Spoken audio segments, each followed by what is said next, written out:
J'écris en ce moment un livre qui a pour titre « L'art d'être hors sujet ». L'art d'être hors sujet. Si vous voulez comprendre comment réussir à être hors sujet, il faut venir au Cameroun, parce qu'au moment où on parlait de ci, on vous oriente vers là, etc. Les batailles sont des batailles idiotes, des batailles qui n'ont rien à voir avec l'émergence qu'on veut atteindre. Qu'est-ce que ça veut dire? Ça veut dire que nous sommes un peu hors du bon sens et hors de la logique. Qu'est-ce que ça veut dire? Ça veut dire que parfois, pour comprendre le Cameroun, il faut être dans le paranormal. Qu'est-ce que ça veut dire? Imaginez combien de fois des actes comme cela nous rendent tous ridicules. Que des ministres vont s'asseoir et trouvent que le plus grand problème qui menace le Cameroun maintenant, c'est les jeunes filles qui s'habillent mal.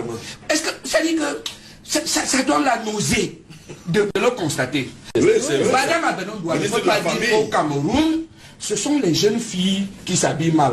Je vous dis que toutes les mamans portent les strings désormais. Regardez quand les mamans prennent les motos, vous voyez les strings. Regardez les mamans qui portent les tailles basses. Tu vois une grosse femme ça dit que quand elle est habillée, parce que tu crois que c'est une punition. Et qu'on lui a dit de porter le pantalon, sinon on va... C'est quand même un problème. Parce que Yaoundé seul a 6000 bars. En 2012, nous avons consommé, chiffre des brasseries, 600 millions de litres de bière. L'équivalent d'un fleuve comme la Sanaga, du début jusqu'à la fin. Ça ne dérange pas. Et il y a des distances de bars sur 3 km. Il y a une chanson que les brasseries ont financée, qui passe dans les radios maintenant. Nous, on va continuer de boire. Nous, on va toujours boire. Quand dans un pays, les structures chargées de la régulation laissent passer ce type de chansons dans les médias, est-ce qu'il n'y a pas un danger dans ça? Regardez un peu. Qui ne vole pas au Cameroun? Vous connaissez une personne qui a géré le budget de l'État? Pas vous et moi. Les gens qui gèrent, les ministres, les DG, etc. Mais quelle est la situation? Abba est en prison, Languedet en prison, on donne Jules Bellinga, etc., etc. Bientôt et tout de Yono. En attendant, vous savez qu'on dit qu'on va arrêter Sadi bientôt, Bellinga et Boutou, on a déclaré qu'il est mort, ainsi de suite. Pourquoi? Et les autres alors?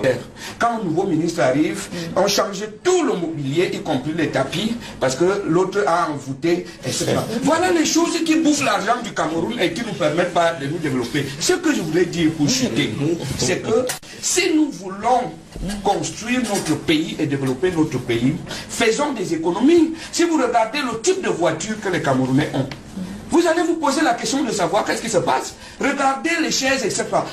Regardez un peu l'église catholique.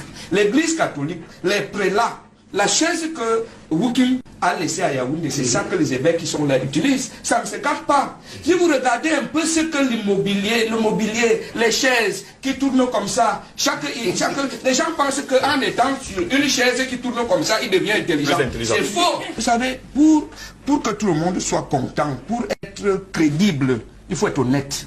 Il faut être sérieux. Il faut que chacun sente que ce qui est fait pour l'intérêt du Cameroun. Il ne faut pas, je voudrais dire, que construisons notre pays. Faisons tout pour que les gens ne soient pas présents là où ils doivent être absents et absents là où ils doivent être présents. On ne construit un pays qu'avec les valeurs.